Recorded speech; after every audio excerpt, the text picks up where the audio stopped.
Кто такой вообще, когда мы говорим, мы восстановили, не восстановили, что такое вообще государственность? Чем вообще абхазская государственность отличается, например, от грузинской государственности, от русской, там, не знаю, армянской, турецкой, французской государственности? Чем, что это такое, да? Но я не буду сейчас, вот, просто хочу, значит, в двух словах сделать такое вступление к нашему круглому столу. Мы все прекрасно знаем вообще по мировому опыту, что когда народ освобождает свою страну, завоевывает независимость, в соответствии со своим социальным устройством, экономическими отношениями, да, социально, значит, своими системами идей, взглядов, мировоззрения, да, морально-этическими устоями, своими духовными воззрениями, создает систему норм, которые регулируют взаимоотношения между людьми, поведение людей, отношение людей к природным ресурсам, отношение людей к собственности, и эти нормы возводят в ранг закона для того, чтобы все граждане ее исполняли. Ну, для того, чтобы ничто не мешало бы выполнению этих законов, они создают государственные институты. И чтобы законы соседнего государства не действовали на этой территории, создают там милицию, пограничники, армию, определенную территорию на это она действует. То есть в соответствии с своей социально-экономическим, политическим и культурному состоянию и потребностями создает государственную систему для создания условий поступательного развития своего народа. Но, опять-таки, как мировой опыт свидетельствует, все это возможно лишь только тогда, когда наличествует элита с единым взглядом и мировоззрением. Деятельность, которая, значит, исходит из основывается на такой определенной идеологической основе. Когда они вот действуют в одном концентрированном, одном направлении, если это идеологическая основа, после того, как публично, значит, озвучивается, она становится государственной идеологией. Без этой государственной идеологии никогда, ну, я как историк не могу сказать, что какое-либо государство, не имея государственной идеологии, значит, да, создавалось. Не было такого в мировой истории, вряд ли мы сможем это создать. То есть, если исходить вот из этих критериев, классических критериев, значит, формирования государственности, можем ли мы говорить, что мы абхазской государственности воссоздали? Я думаю, что, на мой взгляд, мы не только еще не восстановили абхазскую государственность и не начали ее восстанавливать. Я думаю, что даже понимание в нашем обществе необходимости восстановления абхазской государственности нету до сих пор.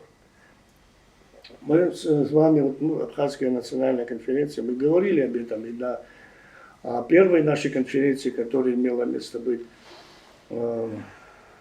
2 года назад и так далее, мы заявляли, мы обращались к тем властям, которые там и нынешние, значит, бывшие власти, которые со своими видениями, но мы увидели, что абсолютно нету никакой реакции, скорее всего, или недопонимание, или нежелание. То есть это продолжается уже не только вначале, это последние десятилетия.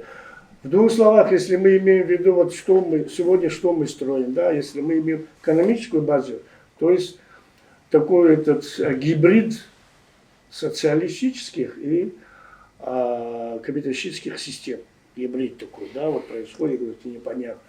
Политическая структура, если мы, что мы сейчас, в принципе, политические структуры, если мы имеем то же самое, у нас идет такое, да, активная интеграция в соседние государства политически.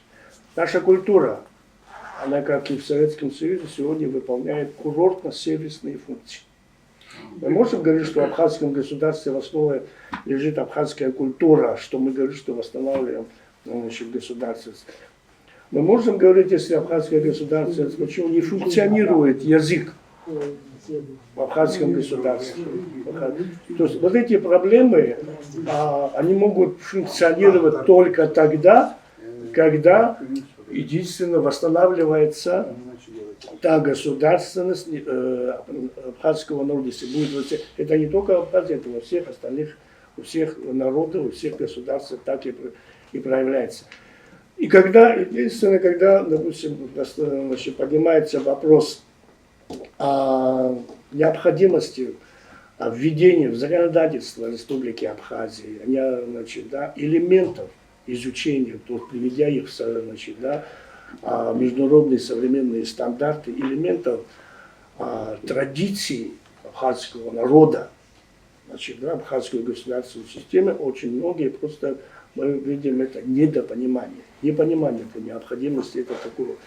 Это как у нас, когда мы говорим о абхазской традиции, образ мышления, систему взглядов, систему поведения, это мы образно называем апсуара. Да? И вот это апсуара, элементы апсуара, пока мы не видим. Я, по крайней мере, если кто-то, мы сегодня обсудим это, если кто-то видит, что там по-другому происходит, с удовольствием я послушал бы. Но я пока не вижу этого. Поэтому, еще один вопрос, который очень многие говорят, что у нас не сохранились вот эти традиции в письменном виде. Нет у нас в письменном виде. То есть мы народ, который на протяжении многих веков жили в условиях государственности. У нас непрерывная государственность была. В письменном виде не сохранились. Если то, что письменно не сохранило, это не значит, что ее не существовало, ее нету.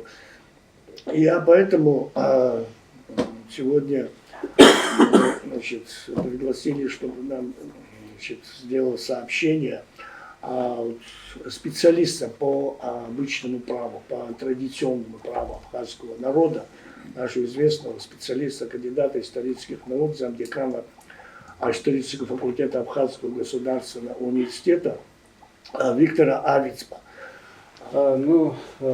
Говоря о данной проблематике традиционного судопроизводства, традиционное право, или обычное право, как мы говорим, не вдаваясь глубоко в историю, благодаря нашим предкам, благодаря национально-свободным движениям в конце 20 века и в результате на кровопролитной войны отечественного народа Абхазии мы получили уникальную возможность, Гурам Георгиевич, как сказал, восстанавливать. Да, наша государственность, можно констатировать, что не 1200, как я говорил, даже и более, там 1500 и так далее. И поэтому мы восстанавливаем государство абхазское, и это государство, почему оно не должно быть абхазским государством? Потому что наше государство должно иметь абхазское лицо, абхазский колорит. И один из атрибутов этого абхазского государства, государственности и так далее, должно быть именно судопроизводство, судебное право и так далее.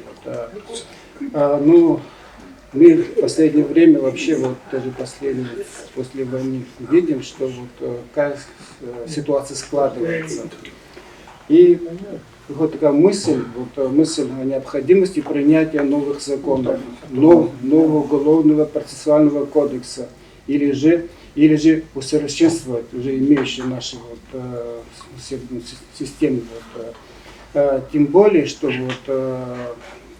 наше традиционное судопроизводство, несмотря на, даже можно сказать, на гонения и так далее, она прошла все эти этапы. Как бы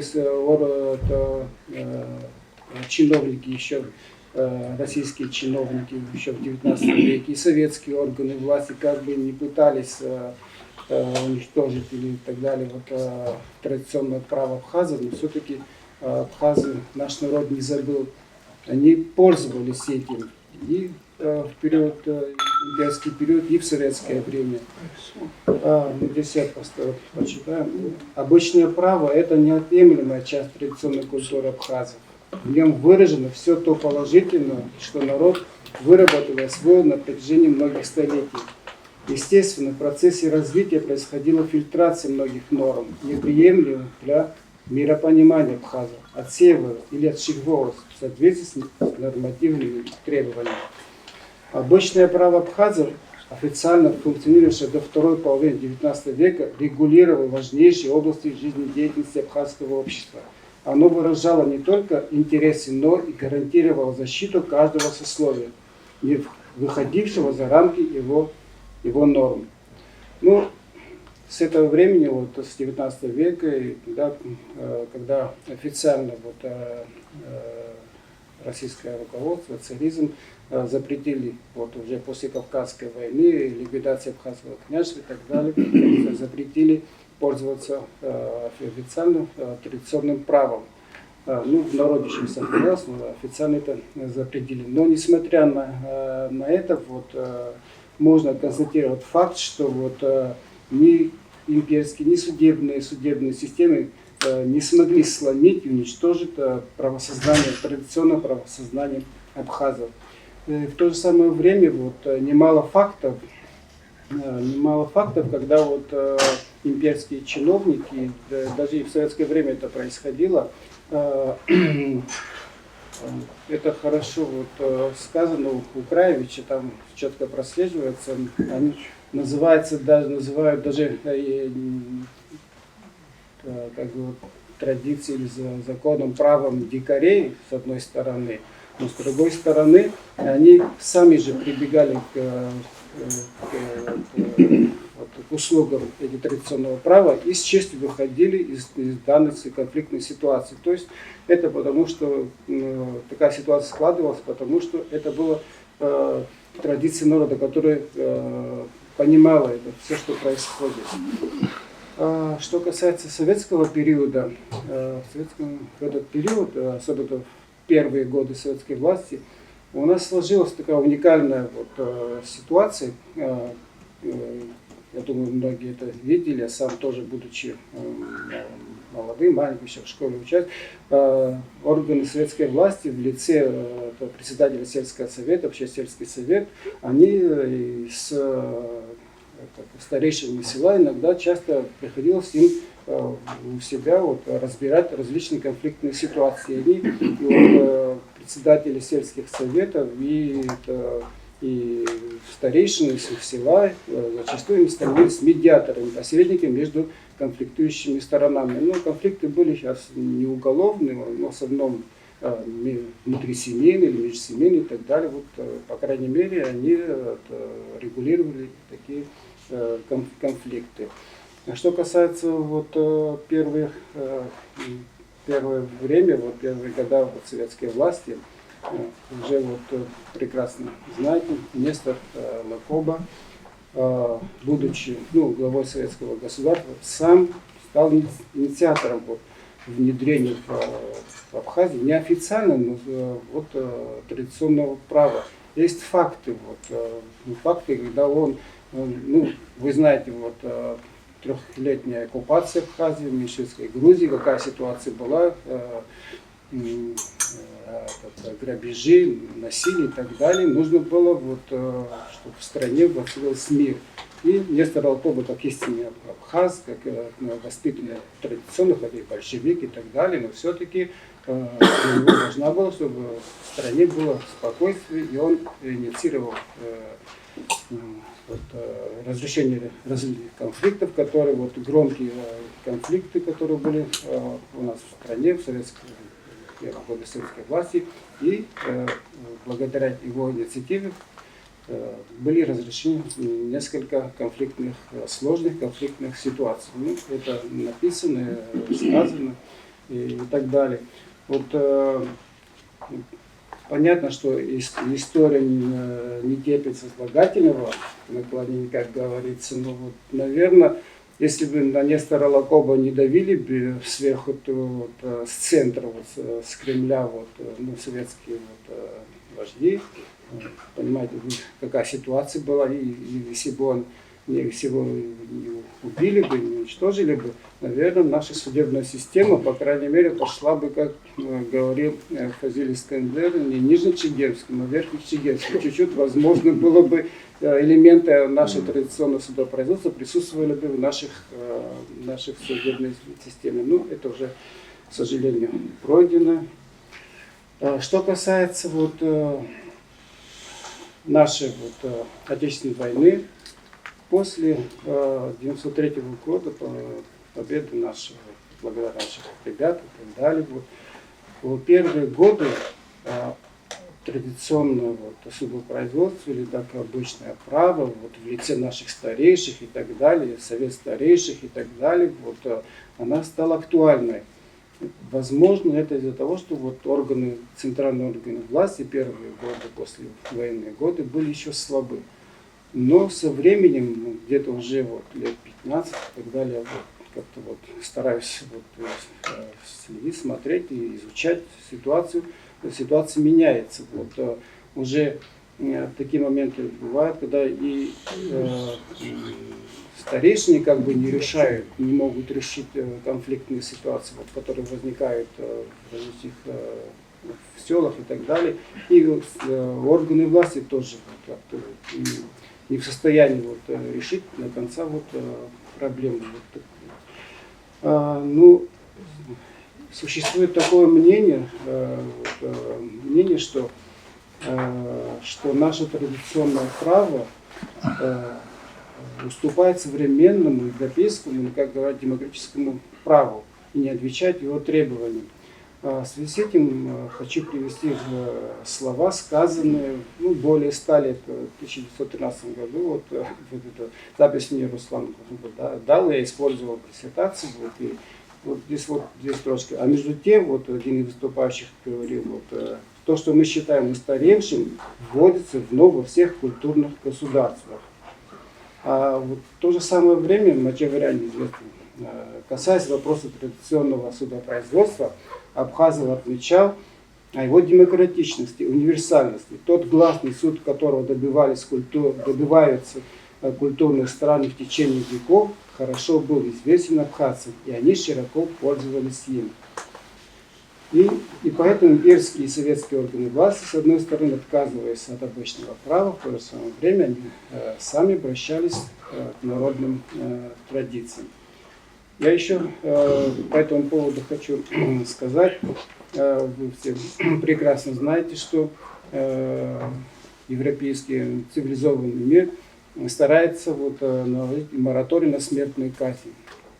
Да, это по миру некоторые страны отказываются, или хотят вернуться обратно и так далее. Но что касается нашего судопроизводства, по обычному праву абхазов, согласно традиционному правосознанию абхазов, смертной казни у абхазов никогда не было. В этом плане мы даже впереди всех были и остаемся, потому что ни один суд, у нас по традиционной системе несколько судебных инстанций было, и были просто медиаторы и так далее. Когда дело доходило до суда, прекрасно вы знаете, ни один суд никогда не назначал как метод наказания смертную казнь. То есть преступника наказывали по-другому. Другие были способы наказания более эффективные. В связи с этим возникает вопрос. Это прошлое, понятно, история, традиции. Но можно ли использовать принципы традиционного права абхазов в современной судебной системе Республики Абхазия? Я занимался этим и стараюсь заниматься и сегодня. И один из сторонников, чтобы наше традиционное право можно использовать в современной судебной системе. Начиная изучение данной проблемы, лет 20 назад где-то, я был уверен, что даже если кто-то скажет, я даже не поверю, я был уверен 100%, что мы можем и должны это сделать, ввести эту судебную систему, элементы традиционного права. Ну, когда вот больше вникаешь в проблему, больше изучаешь и так далее, потом начали проявляться и проблемы, которые вот с чем мы сталкиваемся. Вот, сталкиваемся мы, вот если так в двух словах сказать, преграды, которые нам препятствуют этому. Здесь и объективные причины, есть и субъективные причины. Ну, сейчас вот есть вот, три причины, как я выделил, вот, постараюсь. Вот, первое – это изменение этнического состава населения Абхазии со второй половины XIX века. Ну, мы знаем, что обычное право функционировало на территории Абхазии, когда, да, махаджирство, все это понятно, это наша страна пустела и так далее. Вот это. Но в основном моноэтнично было. Были там греческие вот, этнические и другие вот, турки и так далее. Но в основном были абхазы. Но с второй половины XIX века и сегодня, насколько это наш этнический состав изменился. И поэтому это тоже надо учесть. Это один из факторов, который влияет, препятствует введению такого обычного правовой системы вот, или элементов. Еще дальше. Вот, изменение или появление объектов интереса неизвестные традиционному праву. Вот, ну, мы традиционно, что мы считали богатством? Богатство для абхазов было земля, скот и так далее. Вот. А сегодня у нас появилось очень много вот, разных направлений, вот, и технологий и так далее, денежное обращение. Вот, абхазы, вы знаете, как относились к торговле. Торговля для абхазов традиционно была постыдным занятием, а сегодня мы, кто может и должны заниматься, потому что это благосостояние народа. Поэтому здесь тоже возникают определенные моменты. И дальше вот человеческий фактор. Человеческий фактор, вот, ну, поколение вот, воспитано на основе такой гибридной, вот, если правильно будет, судебной системы. Например, многие воспитаны, в основном это советская судебная система, которые не могут отойти от этого. Тяжело, потому что система так настолько была развита, голову и так далее. Вот. И поэтому вот в этом плане тоже возникает проблема. Ну, в данный момент, вот, если это правильно, так, такая ситуация сложилась. Вот это мы должны были после нашей Отечественной войны начать изучать и так далее. Вот. Ну, ситуация как такова, вот, медлить нельзя, но и спешить тоже. Вот, потому что вот, мы за 150 лет примерно, вот, мы много что потеряли, много что забыли. Вот, поколение меняется. Да, вот в народе сохраняется вот, в памяти народа традиционного права, но все-таки, когда вопрос встает уже в непосредственном применении, вот здесь уже мы настолько далеко вот, ушли, и поэтому здесь надо как-то вот, очень такой подход аккуратный. Ну, вопрос можно решить поэтапно. Вот, я считаю, что можно решить поэтапно, вот, но для этого нужно вот, изучать данную проблему, и нужны люди, которые это будут претворять в жизнь. Потому что мы не должны, вот я так понимаю, вот, как это еще в XIX веке говорили, что это традиционное право, это право дикарей, чтобы это не превратили, чтобы это оказалось как право дикарей, наоборот, самые лучшие элементы нашего права поэтапно вводить в наше судопроизводство. И для этого надо изучать. Для этого нужно вот, воспитать новое поколение юристов. Вот, я думаю, что наш университет способен это сделать.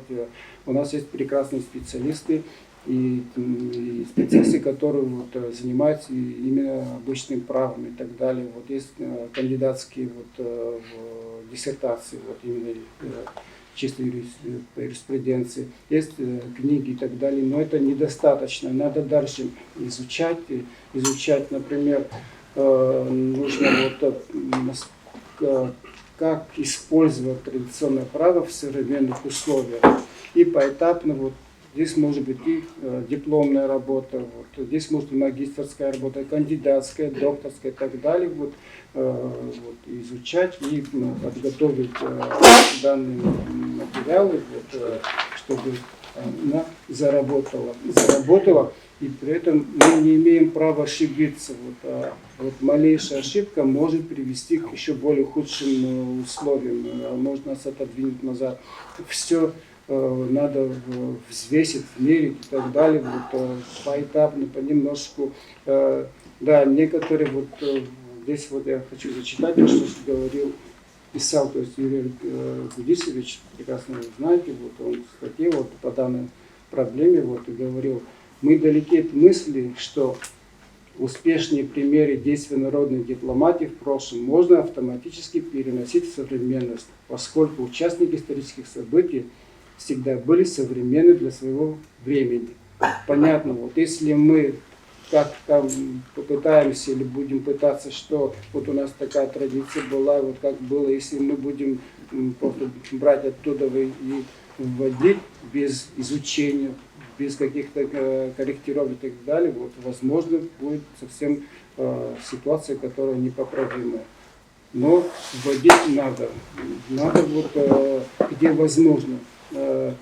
Сразу это в уголовный кодекс или другой процессуальный кодекс и так далее целиком менять и приспосабливать и так далее, наверное, невозможно будет. Но какие-то элементы, где возможно, понемножку надо начинать и немедленно, потому что чем дальше, тем становится сложнее.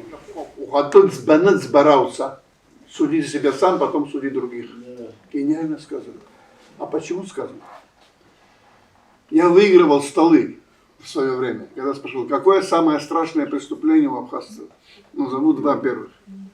Сейчас не буду играть в загадки. Первое — это богохульство, то есть тикум изгоняли с Абхазии. Второе — измена родины. Еще, самый, и поэтому там были, конечно, воровство скота, угон лошадей, но их быстро решали. А это были страшные преступления, которые наказывались изгнанием навечно из Родины. Не убивали. Потому что позор. Я к чему говорю?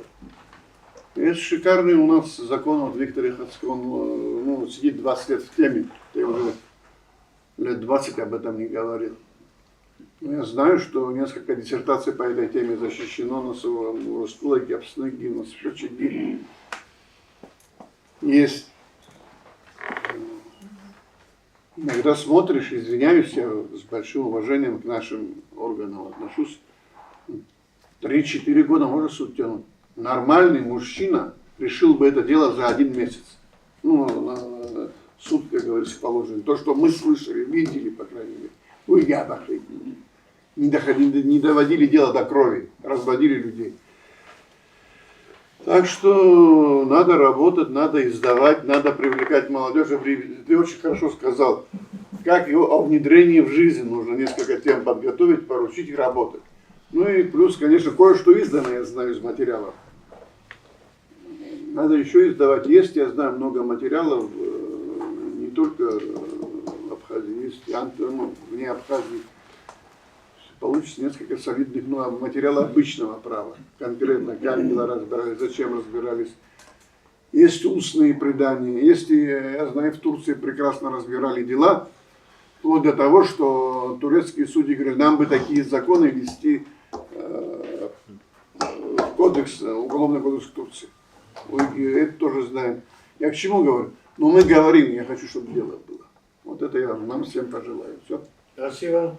عرق يشحز عام تقرزح يجي بداشك سقيني بداشك قرزح تزبخ حز يا وسخن في عام تفرخصة وي دروي يلا عزان وخجيت شنجي وسر خمية فرقو وبرقنن بي درا زلاد على الخد نمي فرقوز أتارجة يربون абар ушьҭа заҟа шықәса аиҳараӡак аибашьра ашықәсқәа рышьҭахь абас шәхы мҩаԥыжәгала абасҟа шәҭы ҳәа рауҳәар аҿарԥшыр рбаӡом.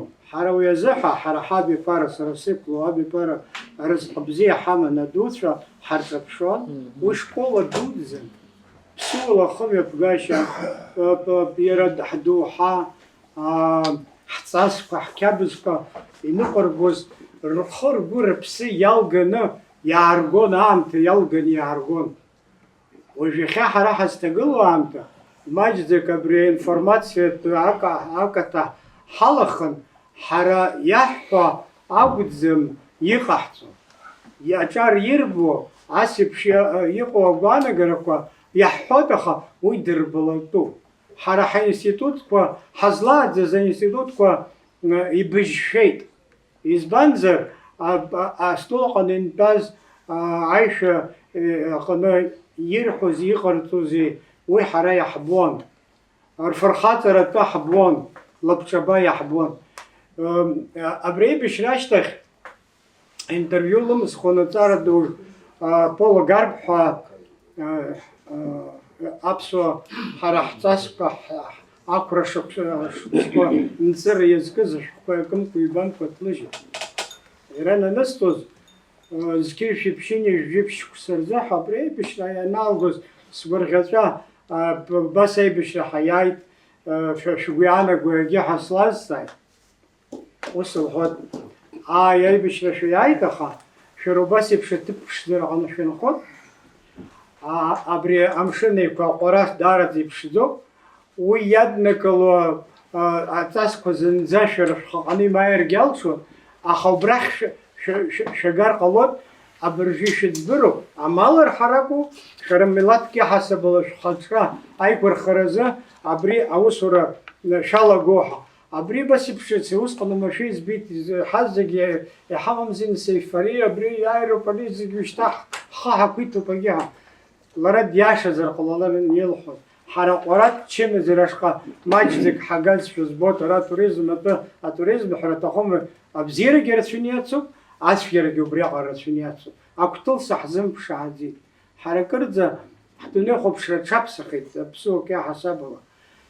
Убри аҟнынтәи аҳәынҭқарратә идеологиа, ари иалагаз аракәын Иараз Николаевич рашьҭахь аҳәынҭқарра идеологиа амазароуп шьаҭас ҳара ҳажәлар иахьа уажәраанӡа рхы еиқәырханы излааргаз. Уи ԥсыҽхалагьы нас аԥша цо абас еиԥш ҳанкатәа абас ҳаманы иахьа уажәраанӡагьы аауеит. Аҳәынҭқарратә идеологиа иамазҭгьы ашьаҭас уажәааигәа иҟалаз ахҭыс ҳара ҳҳәынҭқарраҟны, ҳаԥсуа ҳәынҭқарраҟны. Октиабр ижәижәаба амш лахьеиқәҵагатәу мшуп, ижәижәабатә иашықәсқәа азыҳәа иҭахаз ргәалашәара иазкуп, харада рыдҵаны. Лакоба ҳазыӡбахә ашәҳәаз дыхиз ақыҭаны, Сариа иҷкәын Рауф абарҭ ахьиз ихрызҳаз ақыҭаҟны ҳнеины Лыхнашҭа аныҳәа ду ҟаҳҵеит. Октиабр ижәижәаба рзыҳәа. Ари рыцҳара дуӡӡами? Ҳара ҳажәлар рзыҳәа, ҳара ҳзыҳәа, ҳҳәынҭқарра рзыҳәа. Абас еиԥш иҟоу ҟамларц азыҳәа шьаҭанкыла сара сгәы иаанагоит аидеологиа азыҳәа иҟаҵатәуп, иҷыдоу ахылаԥшра азҭаша иҷыдоу абри аҳәынҭқарра аҟны структура. Ҳара лымкаала ҳазыҟан ҳара ҳбызшәа, ҳадгьыл азҵаара, аԥсуара адгьыли шԥеизыҟаз. Абарҭқәа рызегьы ҳанацәыхарахалагьы иакәым ҟаҳҵоит, иаҳбалагь ҳнарҟаҵоит иара ани даҽакала ирмарианы ахәыцра уаналагалак ихакәым амҩа ҳагар ҟалоит. Иахьа ишьҭаху азҵаара аҳәынҭқарра аҟны ихадароуп ҳәа исԥхьаӡоит. Абызшәагьы нас амҩа ҟанаҵоит убри ашҟа ҳаннеилагьы. Уи иаанагаӡом убра ишышәҳәаз еиԥш иахьа абниԥыхьа иҟаз абри иааганы ҳаԥсҭазаара ҳҳәынҭқарраҟны иалаҳгалап ҳәагыз. Анаукала иҭҵааны маҷ иҟаҵалатәуп. Убасҟаноуп Апсо хатра аханткаре наева.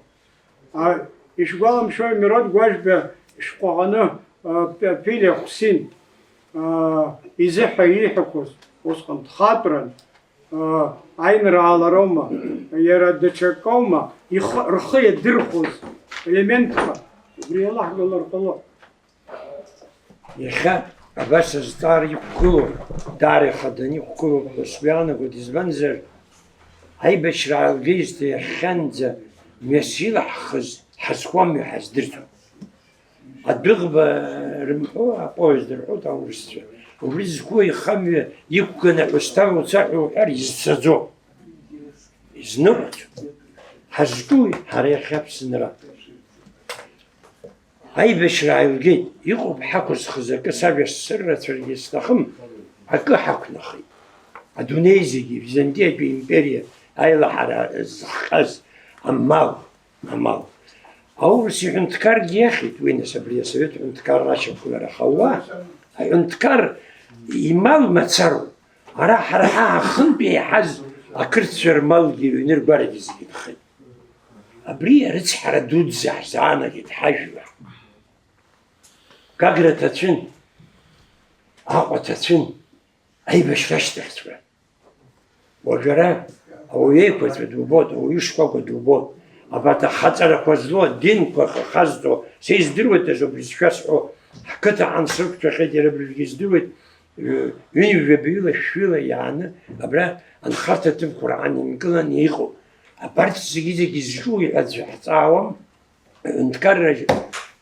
ده كمياكل نخز في زبون يخدوه يخد بيها زتعرة هاي يحكم نتكرر قلنا حلقة حري ضح أبرا سابق بزين يحيد أم يحبت في عرقوش يحزقوه ولينتاو برغو بزاكيزي أينتا وانلي أني وبرغو وانو بزفو حرب وبريو وبران بيدبلترو يخد يخيمة يخي تنخلا يبرغو نتكرر نتكرر ورد تنخلا كسخوتي أني يتبدأ عجد أبريزة تقول زعشة أرزق الله نيقوب حيونا أجيرخ يخبيه استعارك بالخدوب أبرسلان يجيري يخدو يزدارك رو نفسه أرزق ناي بشرش تخيفاس أكل أبسشوا نقملا أكل مزرق زقلون يباخ بخزارة نقملا أجي زقلون أخذ بخزارة يقحقلوا بس أبسشوا يقخو يعوو يجيبي بش بسراخس ممزرقي يسلو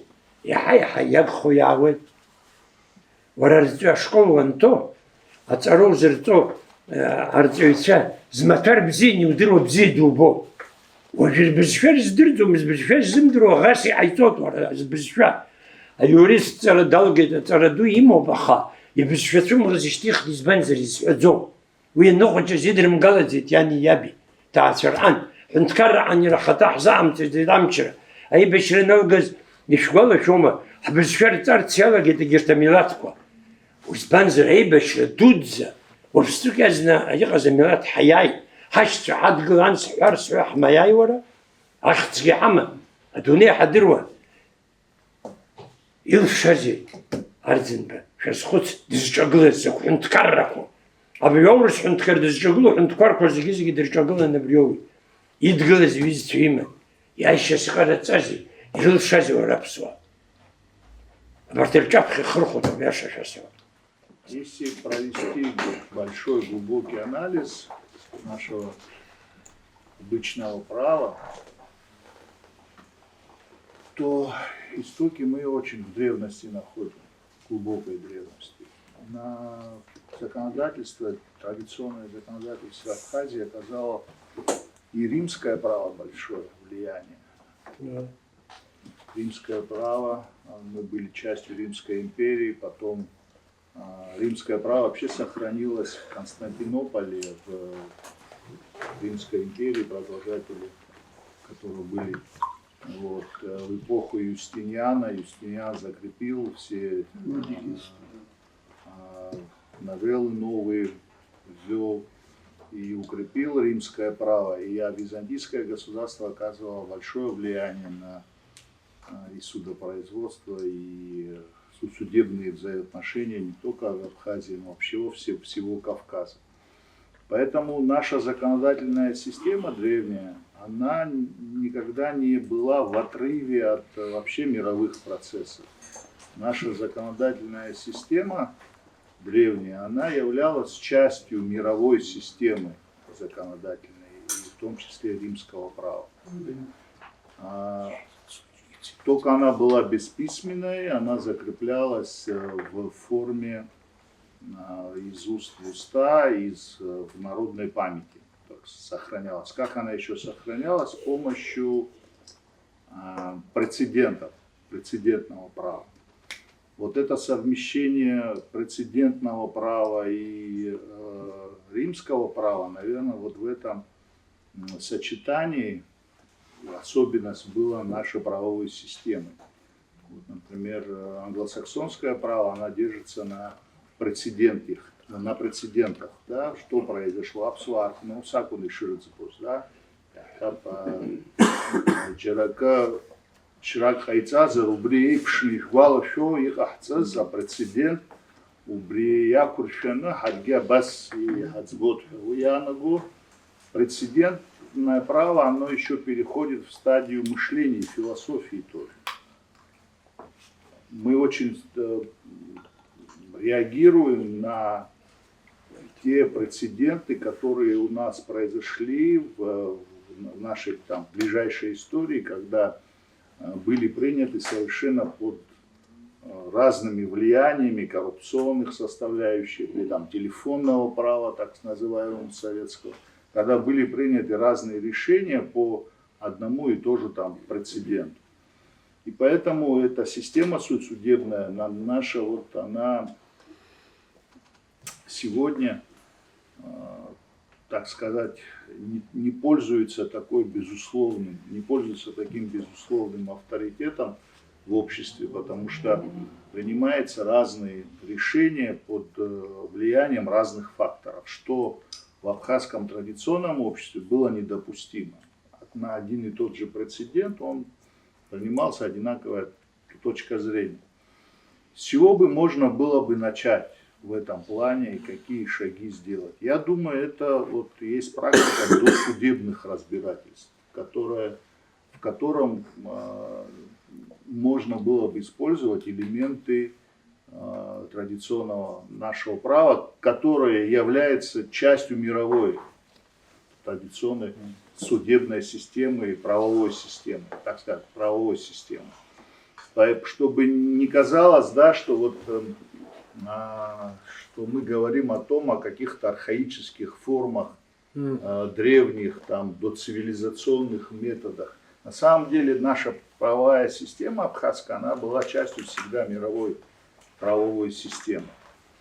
Поэтому, мне кажется, вот это институт досудебного разбирательства, в котором могли бы председательствовать или стороны примирять, или наоборот, там, досудебные, могли бы быть советы старейшин. Вот старейшины могли бы как бы участвовать в досудебных разбирательствах. Что у нас на данном сегодня этапе происходит? На данном этапе у нас эти досудебные или разбирательства происходят, но они на площадке криминальных авторитетов происходят. В основном на площадке криминальных авторитетов, да, потому что не создана институционально, не создана площадка досудебного разбирательства. Ну, кстати, я не знаю сейчас точную статистику, но мне кажется, по статистике досудебные разбирательства, ну, больше половины точно не доходят до суда. Вот в обычных странах, да, развитых странах, где судебные системы развиты, многие системы, они используют эти досудебные разбирательства для того, чтобы не доводить до суда, и там мировые соглашения, значит, происходят. Поэтому вот этот институт, где совет старейшин, используя наше традиционное право, могло бы досудебное, ну, для этого нужно, наверное, создать какое-то даже, да, помещение такое, где могли бы заседать старейшины, где могли бы принимать решения досудебными, разбирать, чтобы увести из-под криминала, криминальных, так сказать, площадок, структур, вот это вот решение, это как раз, мне кажется, во власти даже общественности, общественно-политических структур, которые могли бы выступить с такой инициативой и сказать, давайте этот институт введем и будем цивилизованно, значит, досудебно разбираться в каком-то, значит, зале, где будут представлены стороны, где будут представлены, значит, авторитетные старейшины. Таким образом мы поднимем и авторитет старейшин. И так как на самом деле у нас этот институт именно принимал всегда решения в плане судебного и досудебного разбирательства. И вот что касается вот конкретики доклада, я еще тоже много чего хотел по этому поводу сказать, но не буду здесь много внимания этому уделять. Тоже есть какое-то видение по многим вопросам, но направление правильное, то есть мы можем использовать для того, чтобы убрать этот дуализм, некий дуализм, который существует у нас в правовой системе. Вы знаете, когда происходит какой-то конфликт, или у нас говорят, как будем решать, по-абхазски или по закону. Вот чтобы этого дуализма не было, по-абхазски и по закону, чтобы было одно, это вообще должна быть единая система правовая, да, абхазский закон должен быть, не должен противоречить основным принципам абхазского мировоззрения. Тогда не будет этот дуализм возникать. По-абхазски решать или по закону. По закону значит по-абхазски. Вот такой авторитет закона должен быть у нас, что по закону и есть по-абхазски. Вот. Поэтому над этим, конечно, естественно, надо работать. Да. Над этим надо работать, и предсудебные разбирательства, и судебные формы. Все это, чтобы у нас было такое правило, чтобы мы все свои вопросы институционально разбирали, выводя из криминальных площадок это все. Вот я думаю, это основная проблема, которая у нас существует. Теперь, если я, может, многословен, перейду ко второй части, это наше наполнение нашей государственности содержанием идеологическим. Да? По этому поводу очень много у нас идет разговоров. Правильно, мы все это обсуждаем, многих это волнует. Но мне, опять же, я хочу вернуться к институциональному вопросу. Как сделать так, чтобы это было институционально в рамках каких-то наших институтов, да, наших. Вообще идеологию создают и проводят в жизнь партии. Другого инструмента проводить идеологическую работу вообще еще человечество не придумало. Это политические партии. Ну, в каком состоянии наши политические партии? Мы видим, что политические партии у нас, у них нет доступа в политическую систему, потому что у нас выборы в парламент, они не пропорциональная система не предусмотрена. Значит, идеологическая группа людей, политическая партия сегодня не может попасть в политическое поле, сегодня высшее политическое поле, которое у нас существует, это парламент. Поэтому наши политические партии ходят как бы на задворках нашей политической системы и не могут проводить свою идеологию в политических органах наших. Это парламент, самый главный. Вот недавняя Конституционная комиссия, которая заседала, которая сейчас вызывает очень много споров и так далее. Вот я первое, что не могу понять, почему о том, что мы говорили, о том, что уже в обществе уже устало об этих разговорах, что должна быть наконец принята смешанная система выборов в парламент, где у политических партий наконец появится возможность свою идеологию пропагандировать, и свою идеологию, и государственную идеологию, потому что в основном все партии будут проводить государственную идеологию, что они не начнут конкурировать с другими идеологиями, да, условно говоря. Вот Конституционная комиссия этот вопрос не подняла, не порекомендовала, хотя этот вопрос уже перезревший, все об этом говорят. Вот если опять возвращаться к этому вопросу, я думаю, мы должны вот порекомендовать, я не знаю, парламент, всех политические структуры, чтобы наконец была дана возможность политическим партиям выдвигаться в парламент как политической группы, как идеи. Понимаете, сегодня у наши депутаты выходят на политическое пространство с какой программой, да? Мы вам дорогу сделаем, там, сделаю вам, трансформатор, и так далее. Даже в риторике наших депутатов нету политических целей, нету политических идеологий, то есть нету политической платформы. Культурологических ценностей. Да, нету, да. Там есть только вот, то есть мы, спустив статус нашего парламента до мажоритарной системы, выбили из него, из парламента идеологию. Мы ее вот закрыли дверь перед идеологией, сказали, а здесь парламенту, здесь место не для идеологии, понимаете, в парламенте.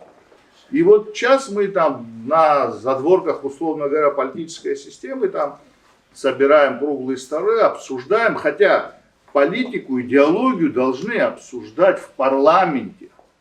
Другого института человечество не придумало.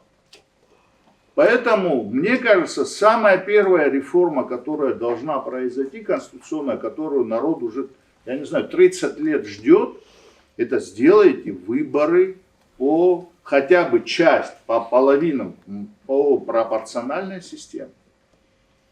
Но этого, конечно, власть, ни одна власть это не хочет, всегда обещает, но никогда не делает.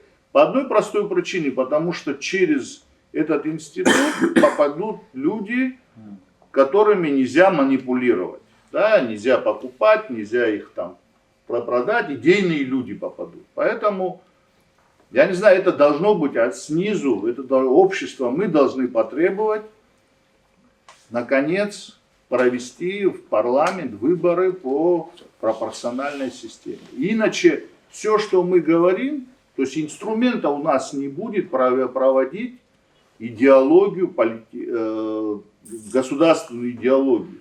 Нету инструмента другого, человечество пока не придумало. Поэтому, мне кажется, я бы тоже на этом бы остановился, чтобы много не говорить. И порекомендовал бы от нашего круглого стола создать все-таки, провести реформу, по которому следующие выборы прошли бы по мажоритарной и пропорциональной системе. Хотя бы наполовину, чтобы парламент наш состоял из политических, идеологических, государственных органов. Это партии.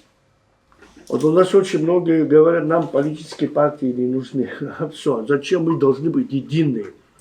Ну, это просто, честно говоря, я не знаю, как даже ответить, потому что без политических партий невозможно построить государство. Политика и государство – это слова синонимы. Не имея политических партий, как можно будет вообще там идеологии сделать, и государство? Не бывает такого, это действительно. То есть, смотрите, очень важно, что что мы могли бы донести это до руководителей, до тех, которые в власти находятся. Хотя мы все прекрасно знаем, что те люди, которые в власти находятся до того, как они приходят к власти, они всегда соглашаются с этим, необходимость реформы делают и так далее. Но как только к власти приходят, почему-то они все забывают от этого. Да? Значит, общество еще слабое. Общество еще слабое. Надеюсь, что все-таки мы сможем это убедить, если не, сделать необходимые преобразования в нашем обществе. Во время выборов вот, очередных вот, в нашей республике как-то один человек, один из кандидатов в президенты, он как-то посчитал, что российскому даже парламенту, Думе, чтобы выйти на европейский уровень в законодательной вот области, ну, понадобится, вот, просто если ежедневно Дума будет принимать законы, около нескольких сот лет. Потому что там все регулируется законом. И там, мы знаем, в Конституции США, там сколько там сотен поправок принято. То есть там все регулируется законом. Чтобы это просто такую базу данных законов принять, чтобы просто их принять, тоже огромное количество времени требуется. Это понятно, что это, на это требуется время. Но, как сказал наш уважаемый один из участников дискуссии, надо выбрать направление, что мы хотим, какой тип государства мы построить хотим, так как существуют разные типы государства. Исходя из этого уже сейчас закладывать основу. Ну и самая главная проблема, то, что вот в Абхазии происходит, смена власти постоянная. То есть нет до очередного, как говорится, возмущения народного в процессе того, как эта власть работает, нету обратной связи с населением, воздействия нету на эту власть, каким образом на нее воздействовать, какой механизм какой-то выработать, чтобы власть считалась с народом, с его проблемами в течение того там 5-летнего срока, пока они работают, не доводя это до очередного кризиса политического, как воздействовать на эту власть, какие есть механизмы, вот об этом надо подумать. Советский период, 80-е годы, уже послесоветский период, 90-е годы, вот это понятие традиционного права у нас не на словах было. Это мы видели в обществе, оно присутствовало. К сожалению, мы говорим сейчас о времени, но у нас, я не вижу, что у нас время какое-то осталось вообще. Дело в том, что мы, люди поколения, которые здесь сидят, мы видели это, воочию видели это. Мы видели воспитание, как происходило воспитание младшего поколения. Например, я всю жизнь думал, что половина в моем селе, старшее поколение, старики, абрыкша, они вообще немые, я думал, они не разговаривали. Они или палкой по хребту били, по спине, или ругали, или психовали, не делай так. Но тем не менее, любое действие, которое они совершали в порядке закона традиционного. И тем самым давали нам понять, что так жить нельзя, вот живите вот так. И те люди, которые, казалось бы, такие суровые были, когда уже к старости уже подходишь, там, я не знаю,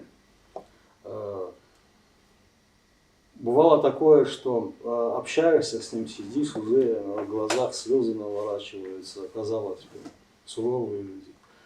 Сейчас я в Большой Абхазии, это, может быть, это незаметно, но аул Старокувинск, откуда я родом, это выходцы из Ахчипсы и Псху. Там все фамилии живут такие же, как и здесь в Абхазии. Там, на примере моего села, это вообще заметно. Например, молодое поколение, воспитанное, оно рожденное в 90-х и 2000-х годах, оно абсолютно не знакомо с этим правом. Оно не знает. Вот это поколение вырастет, она даже не будет понимать, в чем смысл этого и как разбираться с тем или иным делом. Вот. И здесь, понимая вот это все, когда приезжаешь в маленький аул, видишь, что не то, что право, язык теряется, а язык традиционный, наш национальный язык, или право без языка, или язык без права, абсолютно он никуда не катит. Он не действует, он не живой. И вот это у нас проблема. У нас нет времени. У нас есть языки хамухара, халагари ахсаратахуб, шажа радиум, абаса чебахтани ахсаратахуб. Шебахам тут сиздырам сара, языки нагазара и халазшвиги хабу, бахазараги накуагозшвиг хабу, баха и хаушамовые. Еще один момент. Первое, что говорили у нас старики, старейшины, они говорили афяра, абхашара. Никогда не было первее абхашара, потом афяра. То есть страх и стыд. Страх перед тем, что ты потеряешь свое имя, что ты опозоришь семью, род, село и так далее. И исходя из этого, и Пхащон, они стыдились. Сейчас, к сожалению, кстати, на Северном Кавказе я с этим уже не сталкиваюсь давно, так как столкнулся с этим вот здесь, в Абхазии. Шародром обсуждал, извини, что я перебил. А ой, псы матшару, мадабхашару, могумзар, длахот. Все. Человек должен или испугаться, или постыдиться, иначе он в сон станет. Ну, извиняюсь, так грубо. Абри аяхба уедгала уньячу, аяша ухозы, аяхба зис уи зукра наскахаз 80, 70 с чем-то лет захаза. Илапа асак из удалагу, да пхашо далагу. Аяша да чуб хашо, да абитвиса абстаза разбаз. А хилан хазгал газа, вебс гипаха. Аяхбит вебс гизимбац, раян хадюги гипопуи. Отзыван санчпона зерзаха саздаван. Аяхба шо, селыскава, аяхба шо языки потурук сатом. Яхбоп, аяхба распан. А у меня вопрос возникал. Ну аяхба потуик сут. Арела сыпра цапхя заги, илыскавы, потуик суда хасип сечен, яшан диги бзахан, гинхан, гинцан, и базала кейцо, зубанара, кицами берекера, я циркуса, урк, шагу, заблеха, философ париж. Испага старака, аздара сыпши, аздаран сыпши, испага заратахи. Сара сханаги. Техиахбоа прала даже. Только за этого потуик сараса. А джу потуик заги, уха потуаку завари. Изиги ялызга у потука. А рахерела хара сиша лызга. Хара абривя, поколение. Инкахамца, волгета уяхшсетер. Политикар государственный зырху яхшсет. Она асаби шахаму по винатадзе психила хайшажу. Урусла яхшажу. Так хату, да интернет хилана. Так называемых цивилизованных стран экономика диктует политику. И в рамках этой экономики, видимо, капитализм потихонечку начинает проигрывать. То есть происходят процессы, которые там, после развала Советского Союза, скажем так, это отдалило коллапс капитализма. Потом различные локальные войны отдаляли, периодически такие постоянные кризисы мировые. Сейчас тоже происходят процессы мировые, в том числе в военном плане. И, естественно, значит, уровень, на котором это происходит, это Украина, Россия, этого недостаточно для того, чтобы остановить процесс гибели капитализма в том виде, в котором он есть. И, наверное, у тех стран, у которых стоит задача сохранить этот капитализм в такой форме, видимо, стоит задача расширить эти плацдармы. Это, наверное, Ближний Восток, Восточная Европа, Закавказье, как мы уже видим, идут определенные процессы.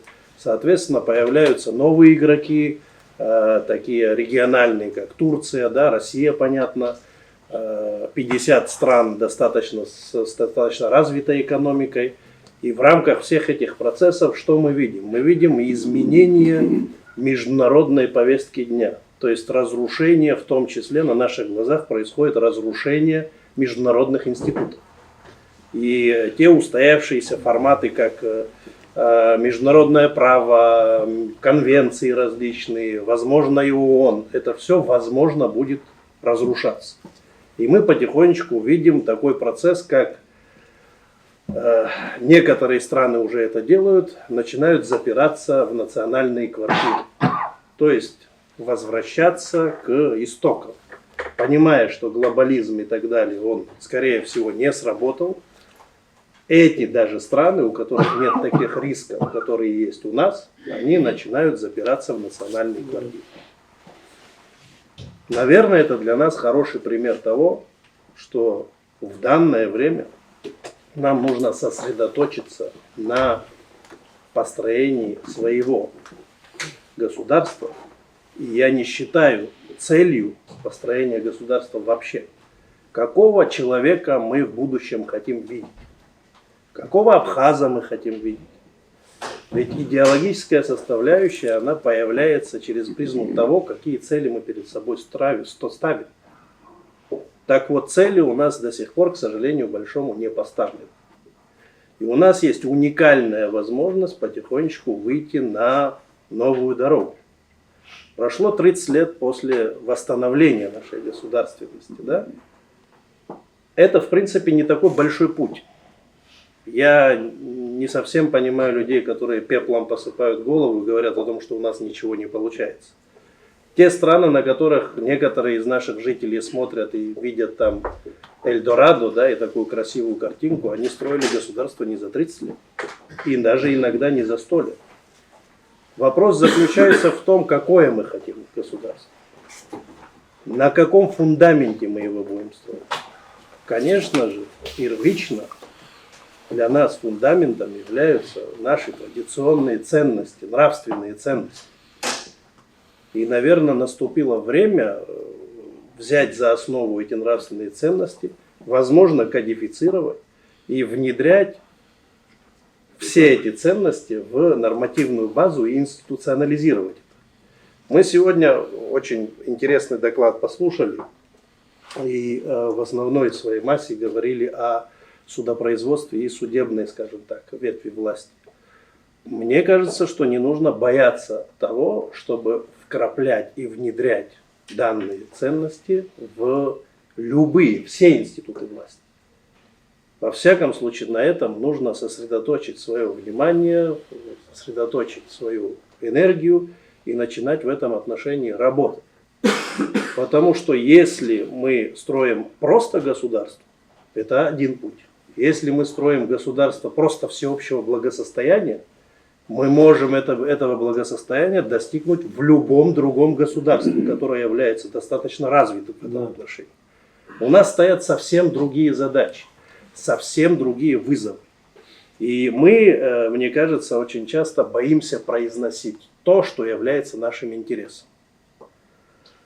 Теперь, что касается того, что вот нет у нас такой идеологической подушки, у нас что получается? Мы меняем власть, меняем руководителей и ждем от них манны небесной. Ну, такого не будет, такого не бывает. Потому что самое главное, это те цели, которые ставит перед собой не просто там один человек или кучка людей и так далее, да? Ставит перед собой народ. Так вот, для того, чтобы народ поставил перед собой цели, эти цели нужно формализовать.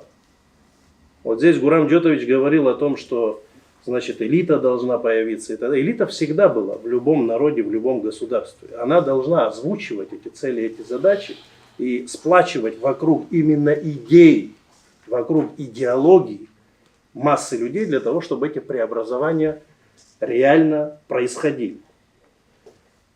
Вот у нас от этого и проблемы все. Когда нет идеологии, нет отношения к собственности. Вот мы там Пицунду можем, предположим, отдать, да? Нужно ли ее отдать? А может, действительно нужно ее отдать? То есть на какой идеологической платформе зиждется принятие решений любой власти? Нет этой идеологической платформы. Или нужно отдать энергосистему кому-то, да? Стратегически важную, для меня, например. Но, может быть, я не прав? Поэтому нет идеологии. То есть, какую задачу ставит перед собой любое правительство, любое государство? Почему я акцентирую на правительстве и на государстве? Потому что любое правительство несет ответственность перед, значит, тем населением, которым они управляют, и отвечает за их картинку будущего. Так вот, какую картинку будущего рисует любой наш, предположим, глава государства? Соответственно, на мой взгляд, нам нужно сосредоточиться на идеологии. У нас очень часто в обществе звучит, что нам нужны лидеры какие-то и так далее. Ни один лидер не решит тех задач, которые должны реализовывать мы все вместе. Поэтому нам нужно сосредоточиться на идеологии. Теперь, что касается, значит, инструментария, вот здесь речь идет о партиях и так далее. На самом деле форм очень много в мире, и не только партийных форм. Они есть. Есть религиозные организации, есть союзы племен. В разной стране по-разному. Мне кажется, нам не нужно бояться отличаться. Нам не нужно бояться отличаться. Это, на мой взгляд, такой вот основной постулат. И хочу в этом отношении маленький пример привести из своей жизни, будучи студентом в Москве, значит, проходя по улице Тверская, я обратил внимание на газету, в ларьке продавалась газета, где крупными буквами было написано «Демократия по-абхазски». Я, естественно, побежал к этому ларьку, приобрел эту газету и начал читать. Значит, все сводилось, статья, огромная статья сводилась к тому, что наконец в России по аналогии с Советом Старейшин учредили общественную палату. Буквально через месяца два в Абхазии появилась общественная палата. Смешно. Институты демократии в традиционной форме в Абхазии существовали очень давно. Мы сегодня в поиске за институтами демократии обращаем внимание на страны, которые в свое время что-то копировали у наших предков. Нам, опять же, на мой взгляд, у нас есть очень большой потенциал. Я верю в наш народ, я вижу людей, которые имеют возможность уже потихонечку вставать, значит, на правильные рельсы. Нам нужно уже выбирать такую положительную дорожку. Ругать мы можем кого угодно, это нам ничего не дает. Мне кажется, нужно сплачивать людей на предмет идеологических составляющих, идеологической платформы. Очень надеюсь на, в том числе, присутствующих здесь, и уверен в том, что в новом году у нас будет очень много позитивных эмоций. Всех нас с наступающим Новым годом. Спасибо.